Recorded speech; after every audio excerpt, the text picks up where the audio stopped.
이스라엘 집과 유다 집에 새 언약을 맺으리라. 아멘. 오늘 오늘 찬양이 너무 좋았어요, 그죠? 오늘 우리 예진이부터 해가지고 오늘 하은이까지 해서 이 찬양이 이 도란지 교회 중공부 이 퀄리티가 선생님이 이제 오늘 보니까 딱 한 달 됐더라고요. 도란지 교회 중공부 맡은 지 딱 퀄리티를 이제 알겠어요. 진짜로 아주 훌륭하게 너무 잘해준 것 같고요. 선생님 중고등학부 때는 로맨 16 알아요? 노래? 로맨 16 그것만 주구장창 불렀었는데 너무 감사합니다. 지난주에 우리 친구들이 인생은 땡땡이다 해가지고 선생님들께 전해드렸어요. 보니까 이 다양한 관점들이 많이 나왔어요. 전사의 익명으로 좀 얘기를 해보자면 인생은 여행이다. 인생은 여행이다. 인스타에 여러분 적어놓으세요. 가지고 인생은 여행이다. 또 인생은 3대 500이다. 익명인데 누군지 알 것 같죠? 인생은 3대 500이다. 그 다음에 인생은 음악이다. 인생 음악이다. 진짜 이건 명언이다. 명언, 그죠? 인생은 음악이다. 또 인생은 지옥이다. 지옥이다도 있었어요. 근데 이 뜻 왜 그러냐면 하나님을 직접 볼 수 없어서 지옥이다. 이런 통찰력을 아주 기가 막힌 여러분의 생각들을 잘 알게 됐습니다. 지난주에는 특별히 폴 트루니에 아저씨가 인생을 모험이라고 그랬어요. 모험. 근데 여러분 그거는 그분 생각이고요. 그죠? 여러분처럼 나에게 인생은 무엇인가가 다양하게 해석될 수 있겠죠. 여러분 오늘도 지난주와 마찬가지로 성경에 이 예레미야 선지자가 나옵니다. 이 예레미야 선지자에게 인생은 무엇이라고 생각하십니까? 묻는다면 아마 지금 아이가 울잖아요. 눈물이라고 대답하지 않을까 싶어요. 이 예레미야 선지자의 별명이 뭐냐면 눈물의 선지자예요. 눈물의 선지자. 그만큼 눈물을 흘린 거예요. 우리 예레미야 선지자 아저씨가 성경을 기록한 것 중에 예레미야 애가도 있어요. 애가의 슬플 애자거든요. 그러니까 슬픈 노래, 슬픈 시 정도인데, 그럼 무엇을 위해서 울으셨는데요? 바로 이 망해버린 나라를 위해서, 망해버린 나라의 백성들을 위해서 눈물을 그렇게나 흘렸다는 거예요. 여러분 이 당시 상황이 어떻다 그랬죠? 지난주에 기억나나요? 철종, 고종, 순종 맞죠? 철종, 고종, 순종 조선 말기의 정도다. 하나님의 심판에 따라서 바벨론이 언제든지 쳐들어와서 남유다 왕국을 멸망시킬 수 있는 위태로운 상황이었어요. 그러나 하나님께서는 자신을 버린 유다 백성들을 향해서 내가 너희를 구원해 줄게가 아니라 예레미야 18장에는 이렇게 나와 있어요. 안 나옵니다. 내가 그들의 원수 앞에서 흩어버리기를 동풍으로 함같이 할 것이며 그들의 재난의 날에는 내가 그들에게 등을 보이고 얼굴을 보이지 아니하리라. 이렇게 말씀하셨어요. 하나님 우리 남유다가 진짜 망합니까? 진짜 바벨론에 의해서 쳐들어와가지고 우리가 진짜 다 죽습니까? 이렇게 했더니 하나님께서 그래 그렇게 할 거야. 너희가 나에게 구원을 요청해도 내가 그들에게 등을 보이고 얼굴을 보이지 아니하리라. 즉 하나님께서 자신의 은혜를 거두어 가시겠다는 거예요. 말하자면 뭐예요? 사형 선고예요. 사형 선고. 어떠하더라도 너희는 이 심판을 피할 수가 없다. 심지어는 예레미야 선지자를 향해서 예레미야서에 보면 이렇게 나와 있어요. 너 더 이상 이스라엘과 유다를 위해서 기도하지 마. 기도해도 소용이 없을 거야. 기도하지 마.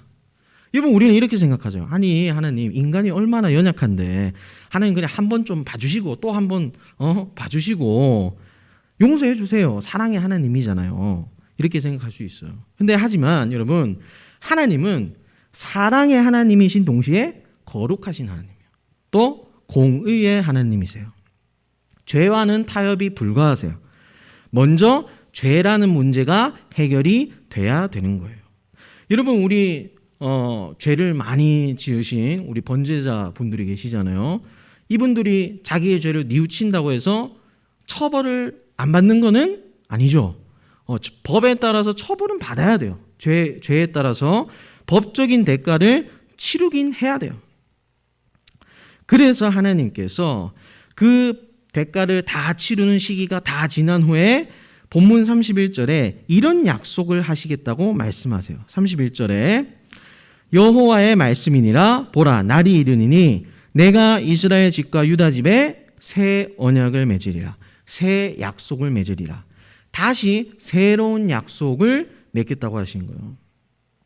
이 새로운 약속이 여러분 누구를 의미하는 것이냐면요. 바로 우리의 죄의 문제를 모두 십자가에서 단번에 해결하신 누구시죠? 예수 그리스도, 예수님. 그죠? 이전까지 하나님께서 우리와 맺으신 약속들이 있어요. 다윗을 향해서도 약속하시고 모세를 향해서도 약속하셨어요. 하지만 모두 이스라엘이 그 약속을 다 지키지 못하고 약속을 깨트려 버렸어요. 불순종했어요. 하나님을 버리고 우상을 섬겼어요. 그래서 하나님께서는 이제 자신의 아들이신 예수님을 이 세상에 보내시고 우리가 이전에 지었던 죄든 앞으로 지을 죄든 모든 죄에서 용서해 주시고 하나님의 자녀로 만드시겠다는 그 새로운 약속을 이제 맺으시겠다는 거예요. 사랑하는 여러분, 이 새로운 약속, 예수님을 보내주시겠다는 이 새로운 약속, 예수님을 믿게 되는 이 약속에 들어간 사람은 어떤 모습이겠어요?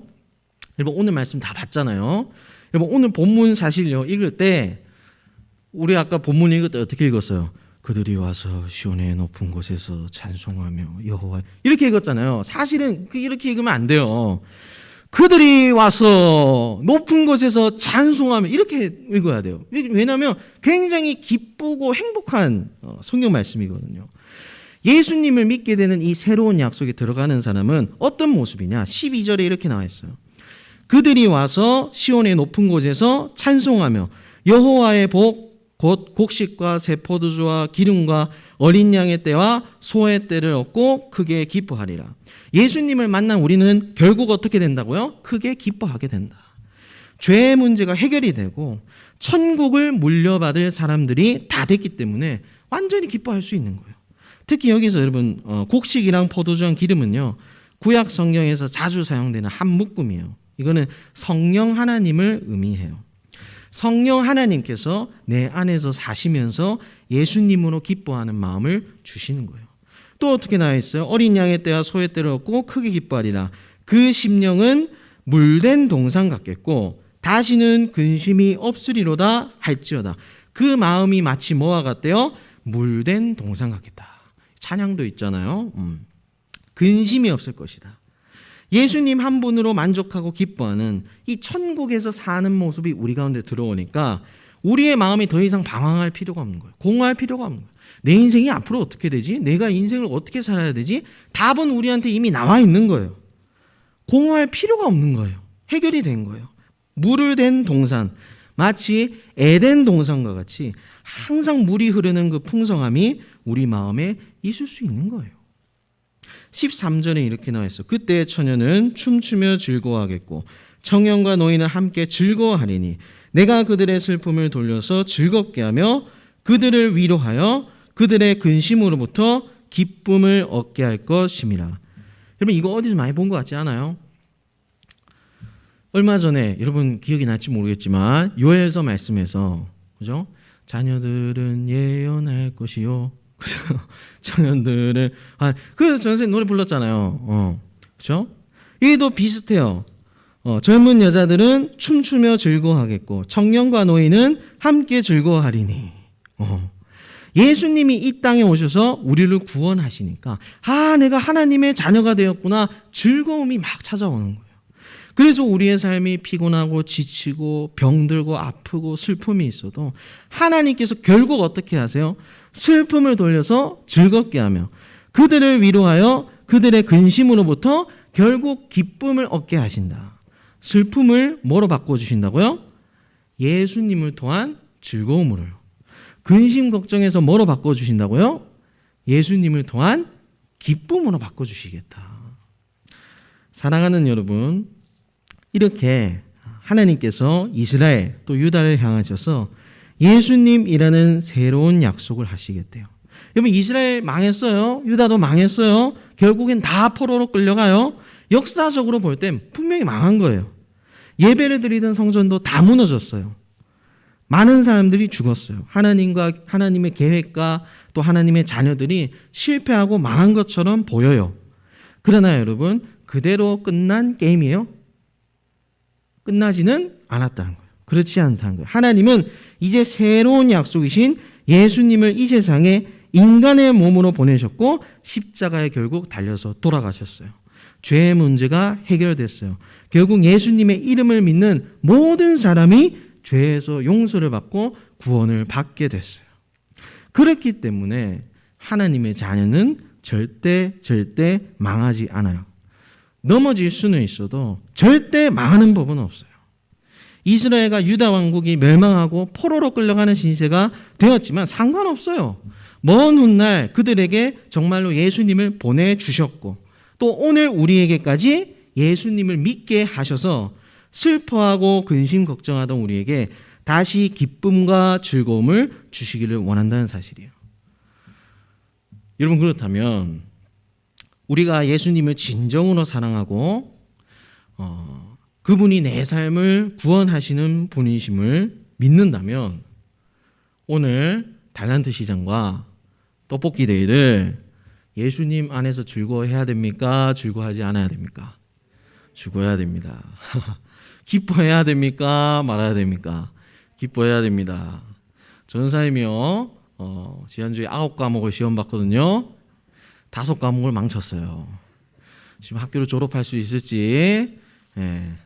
그렇지만 슬픔을 돌려서 어떻게 하신다고요? 예수님 안에서 즐겁게 하시고 걱정 근심을 돌려서 예수님 안에서 기쁘게 하신다고 오늘 알았잖아요. 그죠? 아무리 시험을 못 봐도 하나님의 자녀는 망하지 않아요. 절대 망하지 않아요. 나라가 망하고 포로로 끌려가도 하나님을 사랑하는 자녀는 망하지 않아요. 왜요? 하나님께는 실패라는 단어가 없기 때문이에요. 그러니 여러분, 다 같은 하나님의 자녀로서 오늘 즐거워하고 기뻐하기를 바랍니다. 또 서로 사랑하기를 바랍니다. 예수님 한 분으로 만족하는 한 주간 되기를 소망합니다. 아멘. 오늘 찬양은요, 이제 찬양 드릴 텐데요. 나를 향한 주의 사랑입니다.